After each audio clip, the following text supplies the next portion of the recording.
전산학개론 제11강 유비쿼터스 컴퓨팅 강의를 시작하겠습니다. 유비쿼터스 컴퓨팅의 개념 및 특징을 좀 살펴보고요. 종류를 좀 알아보고 RFID, USN, 증강현실, 생체인식 등과 같은 기반 기술을 좀 살펴보겠습니다. 그리고 관련된 응용 기술에 대해서도 간략하게 좀 살펴보도록 하겠습니다. 유비쿼터스 컴퓨팅이란 무엇인가 라는 거에 대해서 마크 와이저라는 아저씨가 사실은 이제 이런 개념을 좀 만들었는데요. 이렇게 얘기를 했죠. 가장 심오한 기술은 사라지는 것이다. 이는 일상생활과 구분이 안 될 정도로 생활의 일부가 되는 것이다. 좀 철학적이긴 한데 이제 뭐 이 사람이 강조했던 거는 사라지는 어떤 것이 사라진다, 기술이 사라진다는 뜻보다는 기술이 생활 속에, 그 다음에 우리 삶에 깊숙이 들어와 있기 때문에 구분이 안 된다. 그리고 기술은 이래야 된다. 라고 얘기한 겁니다.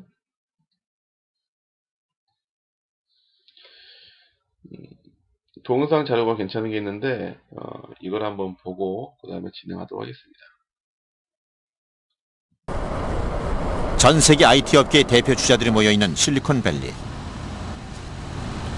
그 시작점에 위치한 펠로알토 연구소는 유비쿼터스라는 말이 시작된 곳이기도 하다.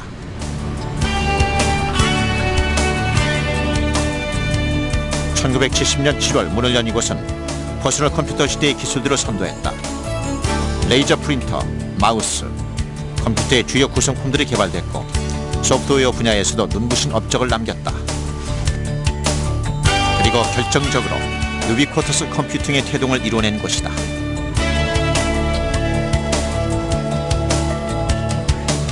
So he was really kind of a vision guy, and he was the director of this lab. So he was always doing things that seemed a little strange at first, like hiring a toy designer. I think it's really critical. I mean, he saw the future. Let me put it this way, he saw the future. 다가올 미래, 전자문명의 화두는 무엇일까 고민했던 마크 와이저.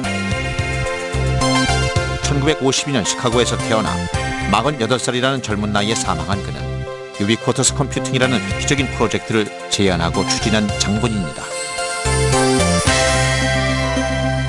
유비쿼터스라는 표현은 그가 1991년 미국의 유력 과학 잡지에 기고한 글에서 공식적으로 처음 언급됐다.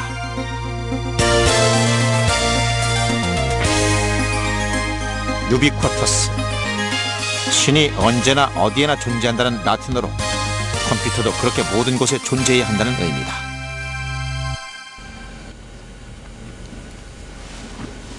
마크 와이저가 상상한 미래의 컴퓨터는 자연스럽게 삶의 일부가 되는 것이다.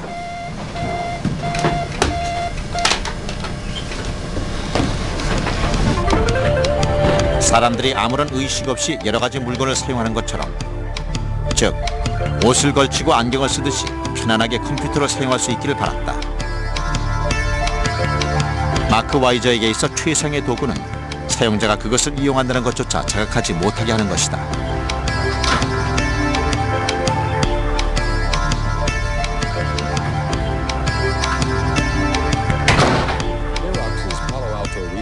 모든 사람이 전기를 쓴다. 그러나 그 기술은 모른다. 굳이 알 필요도 없다. 컴퓨터도 그런 전기 같은 존재가 돼야 한다. There's a new trend starting, and we're moving into the idea of ubiquitous computing, where one doesn't have personal computers any more than one has a personal pencil one has to carry any place. Instead, there'll just be computers around wherever you want them. They'll be all tapped into the same information network, and one will just grab up and use a scrap computer like scrap paper. 물이나 공기처럼 우리 주변 환경에 내재되어 모든 사물과 사람이 보이지 않는 네트워크로 연결되는 것. 특별히 컴퓨터나 네트워크를 인식하지 않고 장소도 구애받지 않은 채 자유롭게 그 네트워크에 접속할 수 있는 환경, 유비쿼터스다. His vision was pushing the computation into the background so that people could go along and live their lives and use the computation to help them, but not necessarily have to interact with it directly. Right, so the other thing with the detection is that 유비쿼터스는 어려운 과학 기술도 복잡한 최첨단 시스템도 아니다. 가장 쉽고 가장 편안한 것이다. 동료였고 선후배였던 연구원들은 마크 와이저가 참으로 괴짜였다고 추억한다. 그의 상상력이 발휘되어 유비쿼터스가 탄생한 것이다.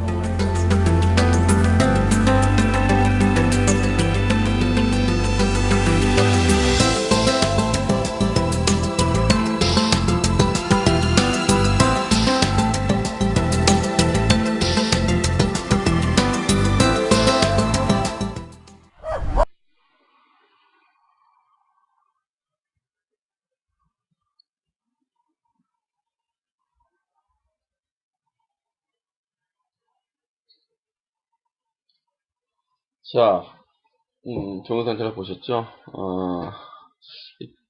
사실 우리가 전기를 많이 쓰고 있는데, 전기 같은 경우는 어떤가요? 항상 그곳에 있다. 잘 우리한테 보이지 않지만은 우리 생활의 일부가 되어 있고 너무나 자연스럽게 쓰고 있죠.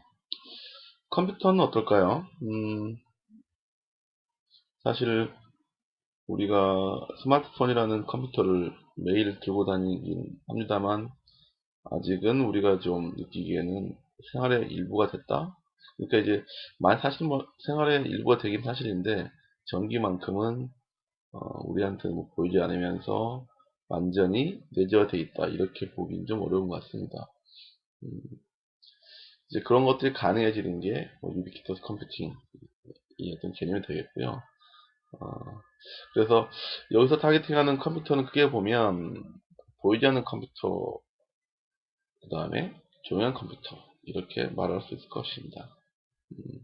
보이지 않는 컴퓨터라는 것들은 센서나 디스플레이, 부품대 장치들이 일상생활의 사물 속에 다 들어가는 거죠. 최근에 아마 IoT, 즉 인터넷 오브 띵스라는 용어를 아마 들어봤을 텐데, 우리 전반적인 어떤 사물들의 이런 이제 컴퓨터가 들어가고 이것들이 다 네트워크를 통해서 연결시켜 있는 것들, 이런 것들을 인터넷 오브 띵스라고 하고 있고요. 바로 유비퀴터스 컴퓨팅 기술 때문에 그런 IoT가 가능해지는 거겠죠. 또 조용한 컴퓨터가 되겠습니다. 컴퓨터는 자신의 일에 집중할 수 있도록 자신의 일만 집중을 하고 있고, 사람은 그 존재를 그러니까 구체적으로 우리가 느낄 수는 없지만 조용히 묵묵히 사람이 일을 도와준 역할을 하는 그런 컴퓨터라고 볼 수가 있겠습니다.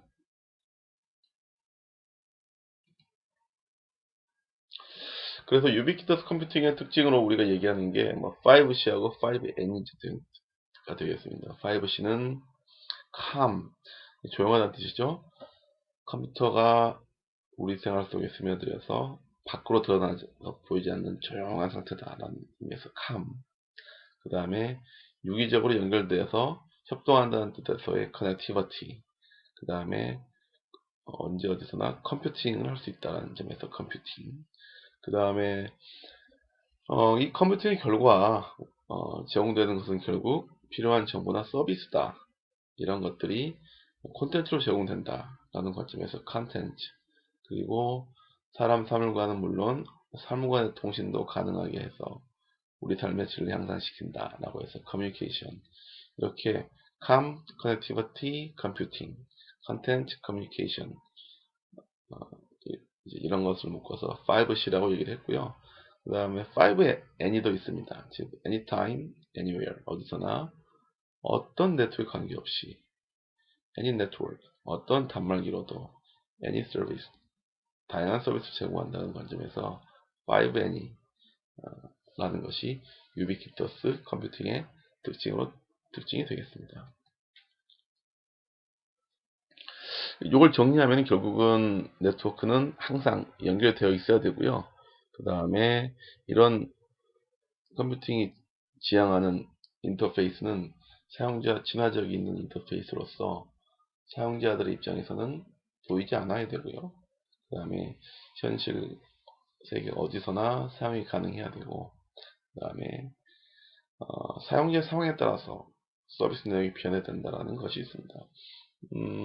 이걸 컨텍스트라고 얘기를 하는데요. 뭐 이런 거죠. 사용자들이 어떤 처지에 있느냐에 따라서 다양한 서비스의 내용이 제공되어야 된다는 것이죠.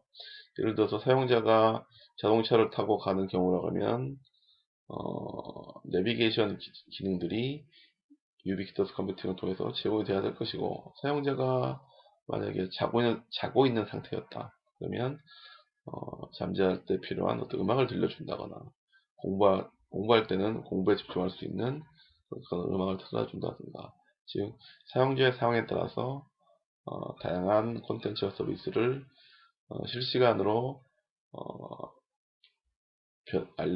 실시간으로 변하는 것, 이런 것들을 우리가 컨텍스트라고 얘기할 수 있겠습니다.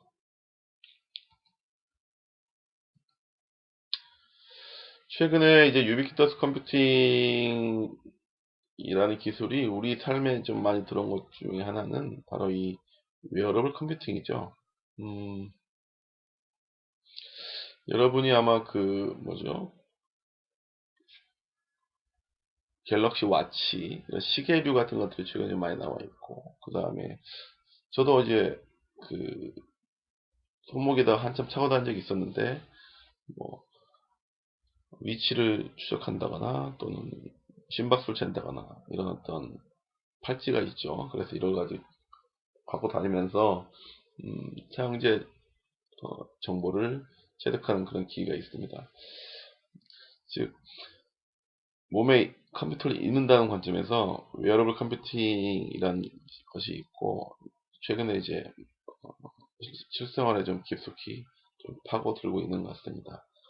웨어러블 컴퓨팅은 옷이나 안경처럼 액세서리 형태로 착용해서 사람과 같이 숨쉬고 느끼면서 주변 환경을 인지하는 기술을 말합니다.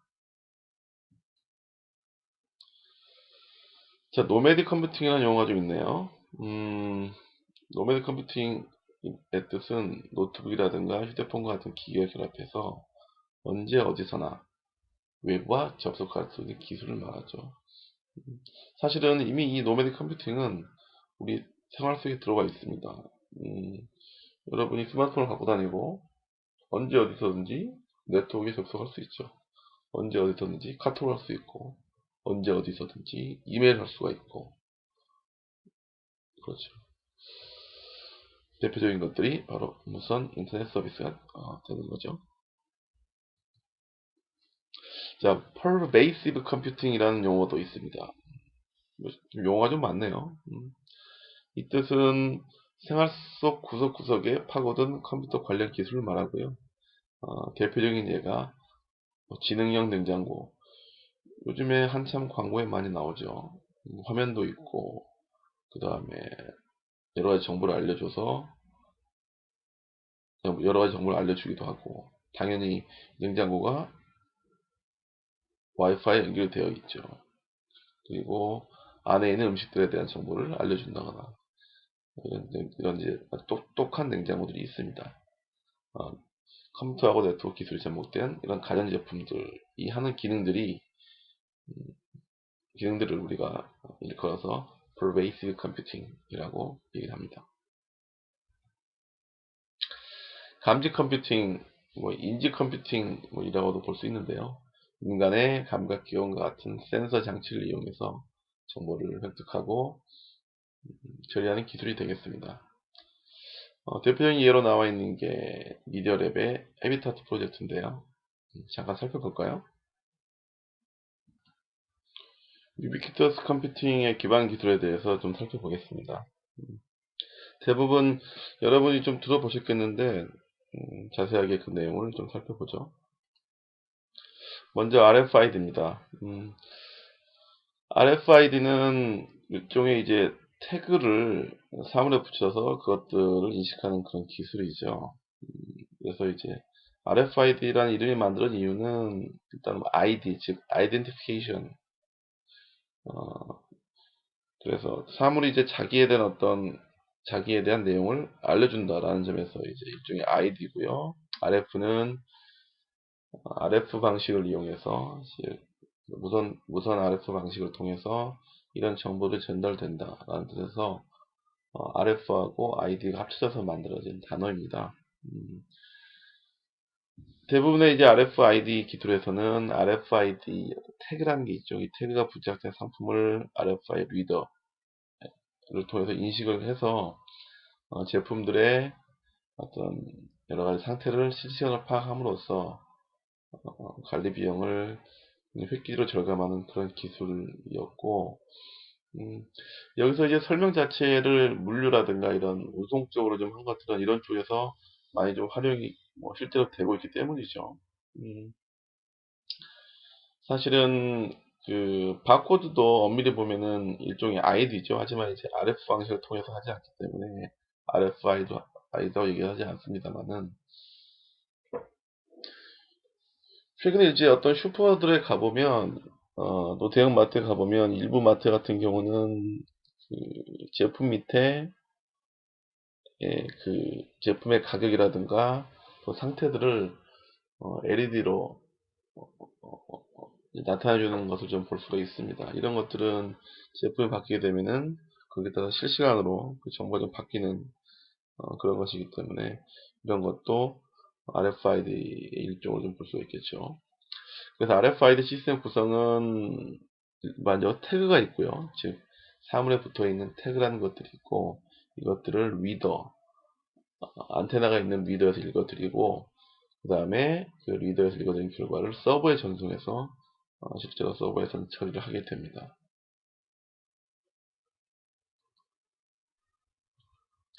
동작 원리를 좀 살펴보면, 먼저 리더를 이제 RFID가 태그가 붙어 있는 사물을 갖다 대면은 그 RF 신호가 전송이 됩니다. 그리고 여기에 따라서 RFID가 있는지를 확인을 하고, 그 결과 RFID 태그에 있는 정보가 리더를 통해서 전송이 되죠. 그리고 이 태그 정보를 리더는 다시 서버로 전송하고요. 서버에서 이 태그 정보를 가지고 다양한 처리를 하게 되는 이런 절차를 거치게 됩니다. 자, 뭐 방금 전에 그 바코드 시스템을 언급했는데요. RFID 시스템하고 바코드 시스템은 일단 뭐 인식 방식이 좀 차이가 있죠. RFID는 비접속식 무선 방식을 취하지만 바코드 시스템은 광학 방식. 그래서 바코드 시스템은 대부분 앞에 빨간색의 레이저가 발사가 돼서 그걸로 이제 바코드를 인식하는 그런 광학 기술에 기반하고 있죠. 인식거리는 바코드는 사실은 수십 미터, 그러니까 좀 너무 멀어지면은 사실 수십 센치라서 너무 멀어지면 측정하기 어려운 그런 단점이 있지만, RFID는 최대 100m까지 충분히 커버가 되고 있죠.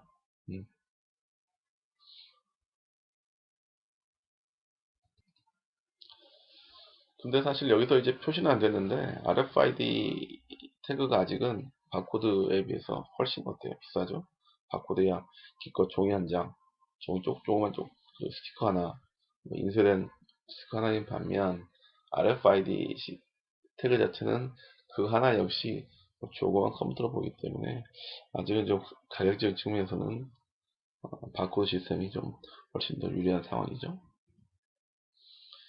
RFID 시스템을 이제 분류할 수가 있습니다. 흔히 우리가 이제 수동형이냐, 능동형이냐 뭐 이런 식으로 구분하게 되는데요.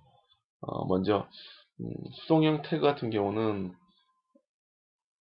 리더의 읽어드리는 기계에 전파 신호를 변형해서 데이터를 전송하고요.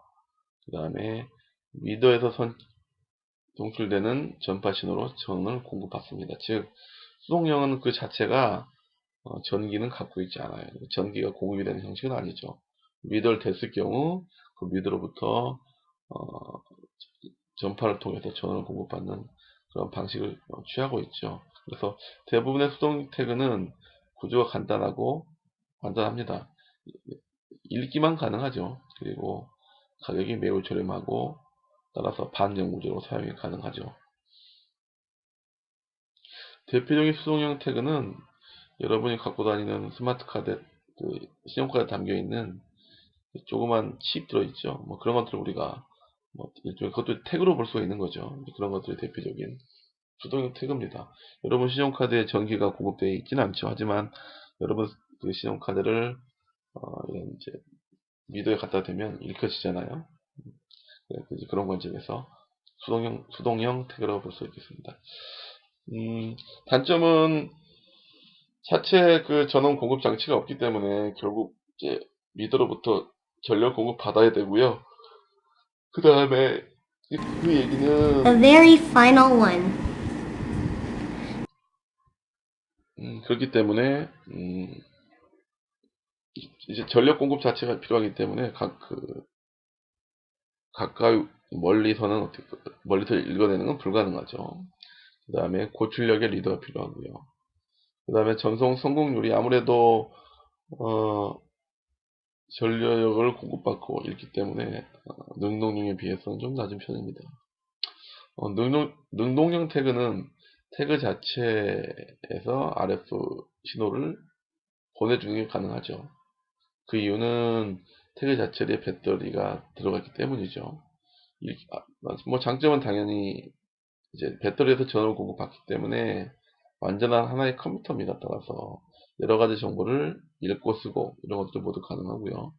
그 다음에 인식거리가 길고 기능이 우수하죠. 단점으로 보면 뭐 전원 공급이 계속 돼야 되고 그 다음에 따라서 그렇기 때문에 배터리에 대한 비용이라든가 배터리 시간 이런 것들이 문제가 생길 수가 있겠습니다. RFID 시스템은 그 사용되는 주파수에 따라서 분류할 수도 있습니다. 고주파, 저주파, 초단파, 마이크로파. 그래서 이 파형 때문에 사실은 이제 인식 거리가 좀 차이가 날 수가 있죠. 그러니까 파형이 낮으면 낮을수록 굉장히 주파수가 낮으면 낮을수록 인식 거리가 짧아지고 주파수가 높으면 높을수록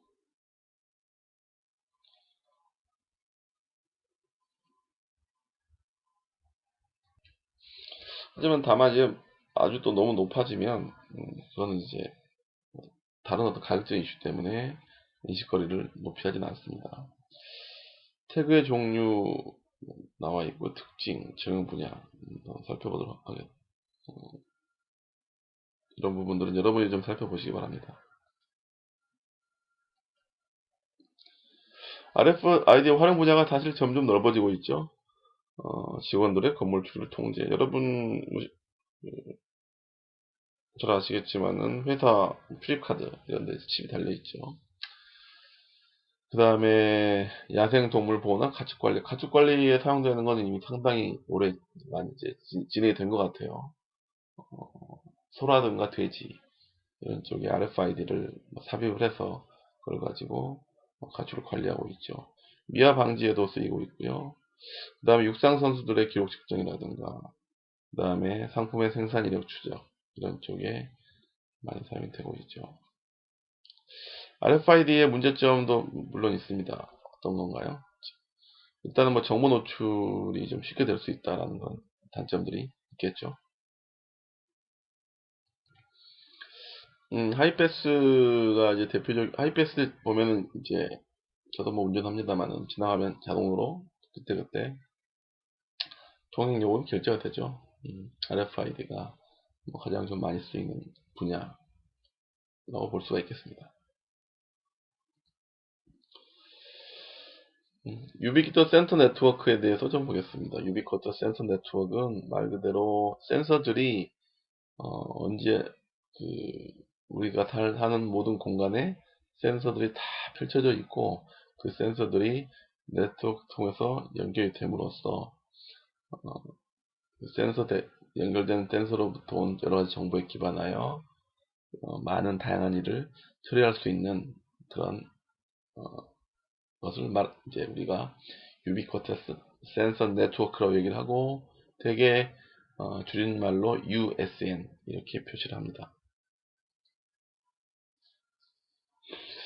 USN의 구조를 보게 되면 일단은 각 센서에 붙어 있는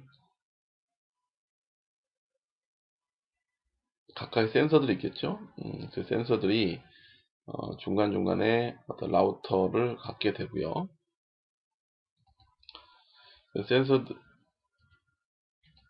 센서들이 이제 네트워크를 묶여 있는 것들이 라우터를 통해서 전체 BCN 개체라는 쪽으로 다 연동이 돼서 올라갑니다. 그리고 이 위에 이제 미들웨어가 존재를 하고요. 이 미들웨어는 이 미들웨어를 이용하는 각종 어플리케이션 서비스들, 물류, 교통, 헬스케어, 이런 어떤 실제 애플리케이션, 이 애플리케이션들은 예를 들자면 여러분이 갖고 있는 스마트폰이 실행되는 앱으로 보면 되겠습니다. 그런 앱들에서 미들웨어를 액세스하죠. 최근에 여러분이 이제 앱으로 사용하는 것들 중에서 아마 많이 사용하는 것 중에 하나가 뭐냐면 교통 정보죠. 그 지하철이 언제 어디서 오는지, 버스가 어디쯤 가고 있는지. 자, 그게 이제 일종의 유비쿼터스 센서 네트워크를 활용한 것인데요. 즉 각각의 버스에는 센서가 달려 있죠. 그다음 이 센서들은 버스 안에 들어있는, 일단 버스에는 센서가 달려 있고 그 센서는 GPS, 즉 위치 정보를 측정하는 센서가 있습니다. 이것들이 버스 안에 있는 와이파이 망을 통해서 전달이 되죠. 그러면 이 전달된 정보들은 서버로 전송이 되는데요. 그 서버는 예를 들어서 교통 정보라 그러면은 어디죠? 그렇죠. 뭐 서울시라든가 또는 정부의 어떤 공공 서버로 이런 데이터가 전송이 됩니다. 그러면 그것들이 다 모아져서 BCN 계층이 된 다음에 거기서 서버가 실행이 되면서 이런 정보들을 제공할 수 있는 틀이 마련이 되는 거죠. 그래서 이제 그 다음에 즉 미들웨어를 여러분의 앱이 호출해서 그 데이터를 받아오는 그런 구조를 지니게 되는 겁니다.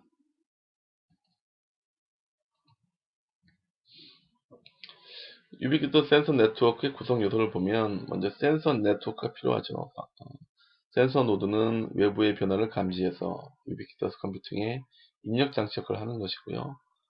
싱크 노드는 센서 노드에 감지된 데이터를 수집해서 외부 네트워크 전달하기 위한 게이트웨이 역할을 담당합니다.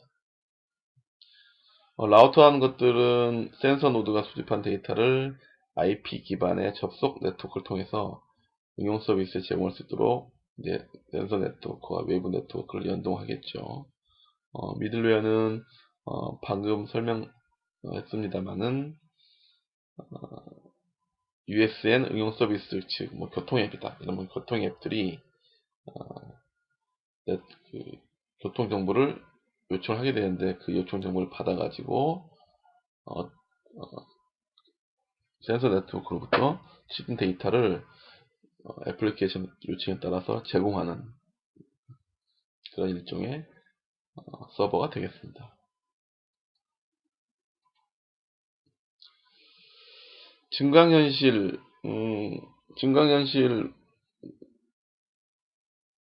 이 영어로 이제 번역하면 Augmented Reality가 되겠죠. 사실 여러 가지 기술, 최근에 나온 이제 많은 기술들의 이름이 조금 어려운 경우가 있습니다. 사실 이 증강현실의 경우도 일반인들 조금 이해하기 어려운 그런 좀 굉장히 어렵죠. 증강이라는 게 도대체 뭔가? 사실 실제적으로 많이 쓰이지 않는 단어 중에 하나죠. 증강은 어떤 뜻이냐면은 강화된다는 뜻이고요. 그러니까 더해져서 강화된다는 이제 그런 한자를 갖고 와서 쓰게 된 단어죠. 현실 세계에 뭔가 정보가 더해져서 전체적으로 정보의 내용이 강해지는 그런 개념에서의 단어가 되겠습니다. 우리가 알고 있는 일반적인 증강현실의 기술은 어떻게 이해가 되냐면 현실 세계하고 가상 화면이 결합하여 보여주는 것, 그런 것이 되겠죠.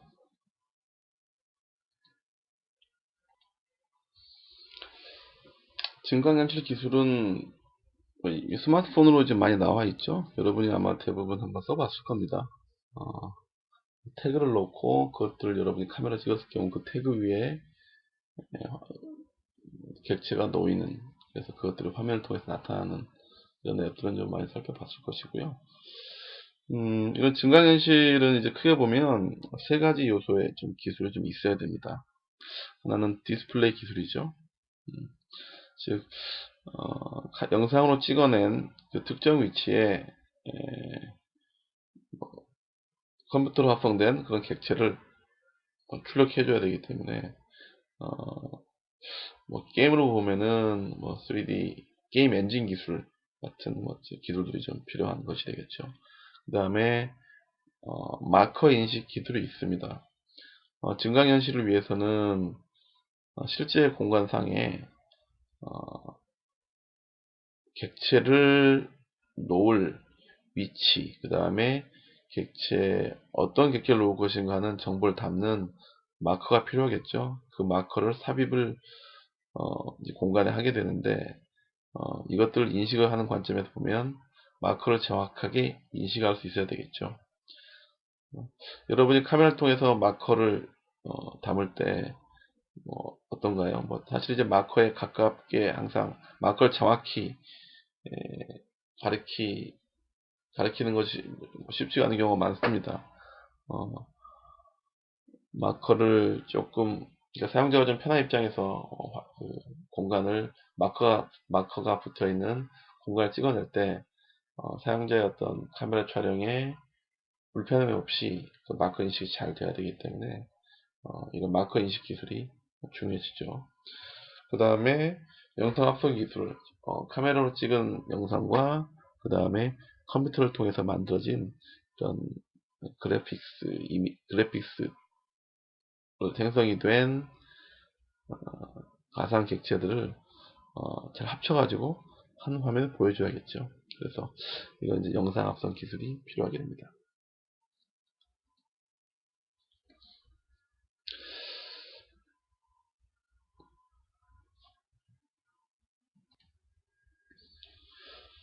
증강현실 디스플레이 보게 되면 최근에 가장 좀 유명한 증강현실을 이렇게 보여주는 그런 디스플레이는 구글 글래스죠. 구글 글래스. 사실 이제 구글 글래스가 말이 나온 지는 벌써 꽤 됐습니다.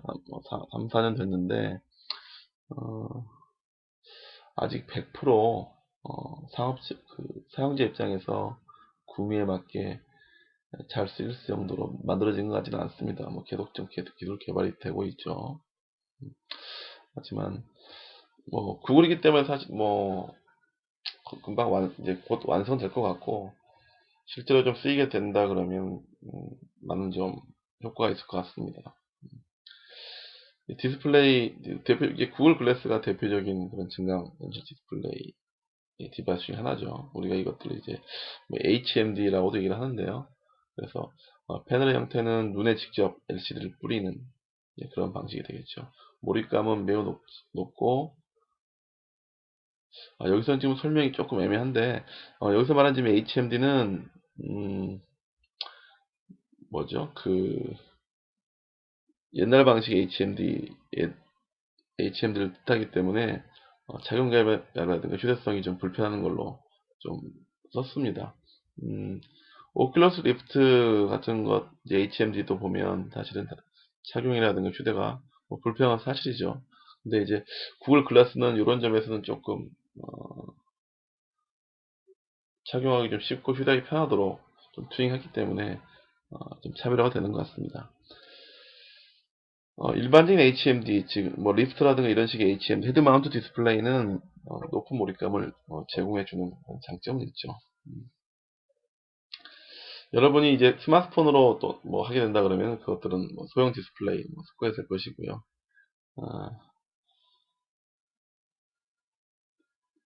스마트폰으로 여러분의 증강현실을 앱을 띄우면 제일 불편한 것들은 그런 거죠. 카메라 위치를 바꾸고, 그 다음에 여러분의 눈은 항상 그걸 보고 있어야 되고, 이런 점들이 좀 불편한 그런 부분들은 분명히 있는 것 같습니다. 모바일 증강현실이 사실은 사용자 입장에서, 일반 사용자 입장에서 좀 많이 사용되는 기술이죠. 다 한번 써봤을 것이고요. 모바일 기기를 사용해서 거리를 비추면 거리에 대한 여러 정보들이 막 뜨는 이런 것들이 증강현실 기술이죠.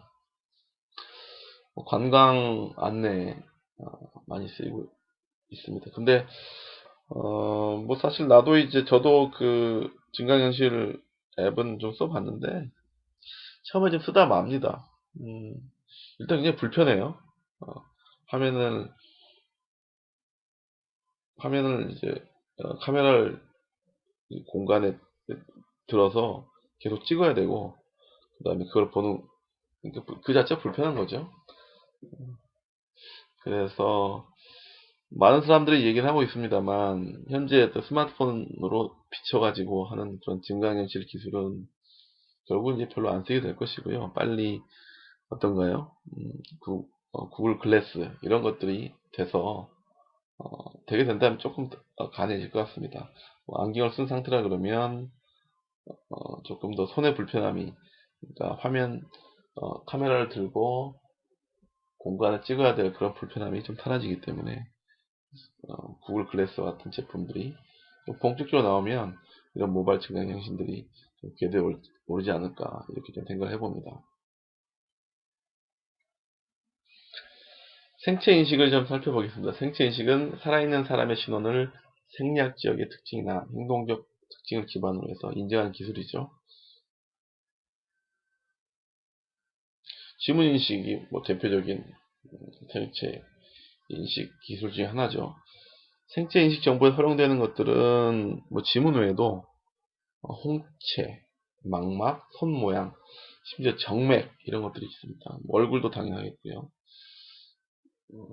그 다음에 행동적 정보라는 게 있는데, 즉 몸에 그러니까 사람 몸으로부터 직접적인 어떤 데이터를 갖고 오는 것들을 갖고 오는 것들 외에도 사람의 어떤 행동적인 어떤 것들을 담아서 생체 인식을 할 수도 있죠. 대표적인 게 말이죠, 말. 즉 목소리를 통해서 어떤 사람의 목소리인가 이런 것들을 밝혀낼 수 있고요. 그 다음에 필체라든가 걸음걸이 이런 것도 다 생체를 인식할 수 있는 정보가 되겠습니다. 생체 인식 정보를 한번 종류별로 한번 장단점 살펴볼까요? 홍채 위조가 불가능하죠. 망막 역시 이제 홍채나 망막이라든가 위조가 불가능하고 안전성이 우수해서 복제하는 게 불가능하니까요. 손 모양을 보면 간편하고 실시간 처리 가능합니다만 정확도가 떨어지고요. 정맥을 이용하는 것들은 위조가 불가능합니다만 사실 아직은 좀 정확하게 생체 정보를 추출하는 게 좀 어려운 부분이 있고요. 지문이 사실은 가장 좀 많이 사용이 되고 있죠. 일단 한번 비용이 저렴하다라는 장점이 있습니다. 얼굴은 인식이 빠르지만 인식 자체의 정확도가 좀 낮을 수가 있고요. 소리와 같은 경우 목소리는 저렴하게 인식할 수도 있습니다만 인체 상태에 영향을 받을 수 있다. 이런 것도 문제가 되겠죠. 필체 역시 인식하는 것 자체는 뭐 저렴합니다만 인식률이 높은 편이죠. 글자 쓰는 게 사람마다 물론 이제 기본적으로는 기본적인 것들은 같겠지만 여러 가지 상황에 따라서 글씨 결과가 좀 달라질 수 있기 때문에 이런 어떤 문제들이 있습니다. 생체인식 이런 이제 각각의 어떤 정보들을 다양한 방식으로 결합을 해서 단점을 보완하는 식으로 실제로 애플리케이션에서는 사용이 돼야 되겠습니다. 홍채 인식은 사람의 눈 중앙에 있는 검은 동공과 그다음에 공막, 흰자위 사이에 있는 홍채 있죠. 이 홍채에 문의 패턴이 있습니다. 그 문의 패턴을 통해서 인식하는 것이고요. 출입 통제 시스템이라든가 ATM, 보안 분야에서 많이 활용이 되고 있죠. 여기서는 이제 홍채 DB를 만들어야 되겠죠. 그러니까 이 어떤 특정한 장비에 액세스할 수 있는 사람들에 대해서 일일이 홍채를 정보를 획득하고 그것들을 DB에 저장해 놓은 다음에 나중에 그 액세스 하려는 사람의 홍채와 비교해서 인가된 사람인지를 확인해야 되겠습니다. 망막 인식은 안구 배면에 있는 모세혈관의 구성이 변하지 않는다는 특성을 이용한 기술이 되겠고요. 손모양 인식은 사람마다 손가락의 길이가 다르다는 점. 정맥 인식은 손등이나 손목에 이제 정맥이 나와 있는데 그 정맥도 사람마다 다르다라는 것에 해당하는 기술이 되겠습니다. 지문은 너무나 많이 알려져 있죠. 얼굴 인식은 얼굴에 여러가지 사람마다 좀 다른 특징도 있는데 그것들을 추출해서 인식하는 방식이 되겠습니다. 성문 인식은 사람의 소리의 강약과 높낮이, 진동에 대한 특징을 분석하는 것이고요. 필기 인식은 서명 인식에 많이 쓰이고 있죠. 필기 인식.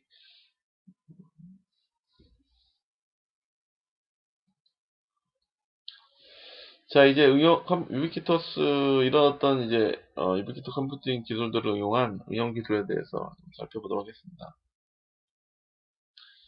대표적인 게 텔레메틱스죠. 컴퓨터하고 유무선 네트워크, 인공지능 시스템의 위치 정보를 이용해서 차량 통신에 필요한 정보를 이용하는 서비스입니다.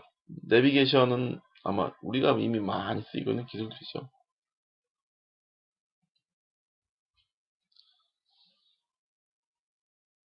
텔레메틱스를 조금 넓게 보면 위성으로부터 받은 정보를 자동차 내비게이터에 전송하는 건 물론 무선 네트워크를 통해서 인터넷망을 통해서 재난 관리라든가 이런 어떤 원격 진료라든가 이런 쪽에서도 많이 사용이 될 수가 있습니다. 텔레메틱스 요소 기술을 보면 단말 측에서는 단말기의 플랫폼이라든가 소프트웨어 인터페이스 부품들이 있어야겠죠. 통신 측에서는 차량 간의 통신도 돼야 될 것이고요. 그 다음에 차량과 서버 간의 통신도 이루어져야 될 겁니다.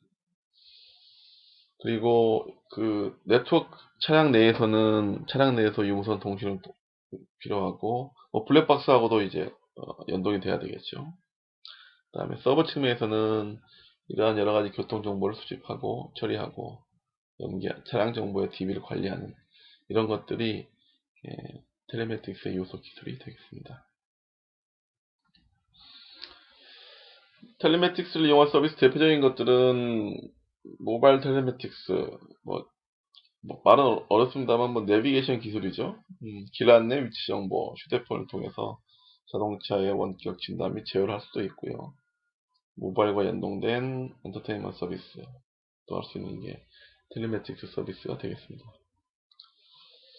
홈 네트워크를 좀 살펴보겠습니다. 홈 네트워크 기술이라는 것들은 가정에서 사용하는 홈 기기들이 홈 네트워크를 통해 연결돼서 사용자들이 원격지에서 단말기를 이용해 홈 네트워크에 접속하는 기술을 뜻합니다. 홈 네트워크는 일단 각종 단말기가 있어야겠죠. 정보기기들이 있고요. 이것들이 유선 또는 무선의 홈 네트워크를 통해서 홈 서버 연결되고 게이트와 연결이 되는, 그래서 기본적으로 이제 유무선 네트워크를 통해서 이런 정보 가전기기들이 다 연결이 돼서 각각이 서로 커뮤니케이션 하면서 정보를 주고받을 수 있는 그런 기술이 되겠습니다. 사용자 입장에서는 홈 네트워크라고 얘기하면 집 바깥에서 앱을 통해서 집 안에 있는 캠코더를 통해서 집을 살펴볼 수 있는 그런 응용들이 우리가 살펴볼 수 있는 홈 네트워크 기술의 활용 사례가 되겠죠. 홈 기기는 가정에서 사용되는 각종 기기를 말하고, 그 다음에 네트워크는 연결한 네트워크들, 그리고 액세스 네트워크는 홈 네트워크 내에서 각종 홈 기기들이 외부 또는 외부에서 접속하기 위한 네트워크를 말하는 거고요. 게이트웨이라는 것들은 홈 네트워크 내에 있는 각종의 홈 기기하고 외부 액세스 네트워크 연결해주는 장치를 뜻하게 됩니다. 홈 서버는 홈 네트워크 내에 있는 각종 홈 기기의 동작을 제어하는 장치가 되겠고요. 미들웨어는 이런 어떤 홈 네트워크에 존재하는 여러 장치들이 모두 디바이스에 다르죠. 하지만 다름에도 불구하고 그런 어떤 디바이스 사이에서의 여러 가지 커뮤니케이션을 가능해주는 인터페이스를 제공하는 게 미들웨어 기능이 되겠습니다. 유헬스케어라는 용어가 많이 쓰이고 있죠. 신체 상태를 모니터링해서 건강 상태의 변화에 대한 의료 서비스를 받을 수 있는 이제 그런 기술들이고요.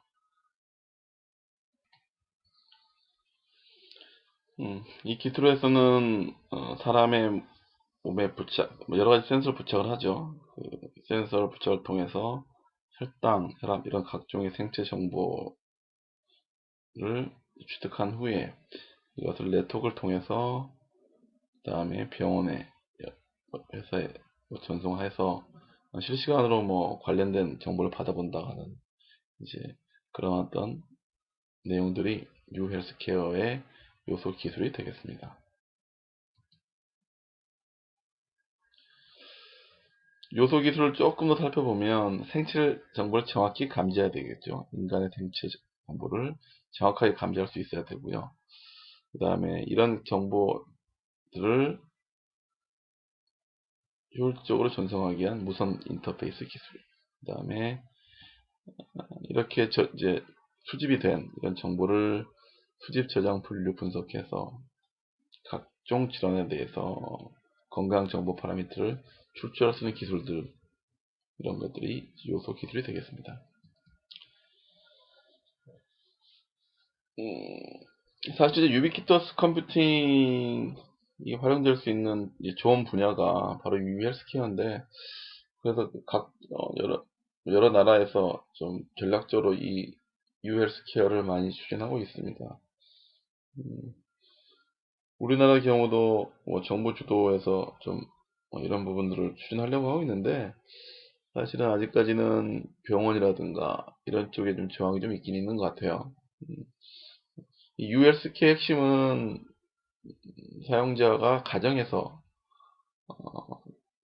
진단한 정보를 네트워크를 통해서 의사한테 전송을 하고 의사가 그것들을 판단해서 처방을 내려주는 그런 건데, 거기에 대해서 아직은 우리나라 같은 경우는 의료계에서 좀 반발이 심한 것 같습니다. 환자의 상태를 사실은 어떤 센터를 통해서 특정한 정보만 가지고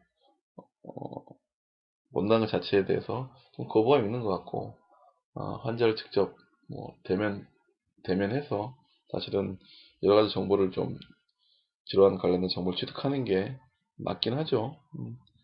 센서를 통해서 정보를 받아서 그것만 가지고 뭔가 원격 진료한다는 것들에 대해서는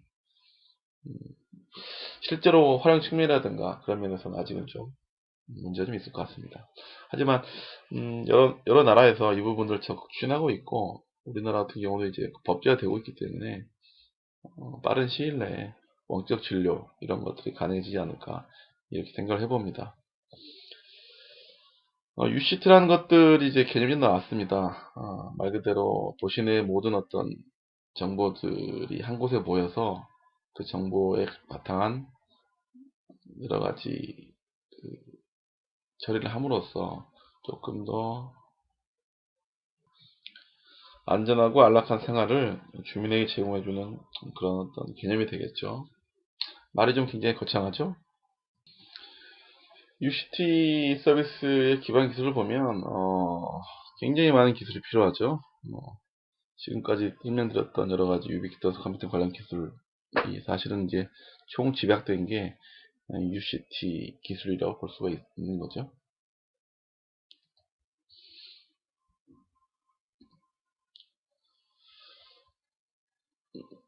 우리나라 경우 상암이라든가 송도, 동탄, 부산에 이런 것들이 있고, 구배에는 여러 가지 또 도시들에 대한 시도가 많이 좀 이루어지고 있는 것 같습니다.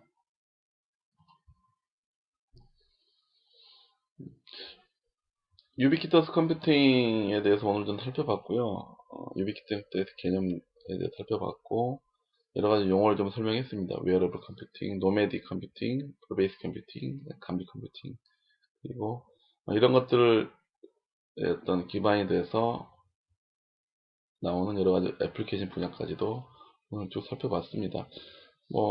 유비퀴터 컴퓨팅이 나온 지가 얼마 안 됐지만 이미 사실은 우리 생활에 좀 깊이 좀 들어와 있고요. 스마트폰 덕분이 되겠죠.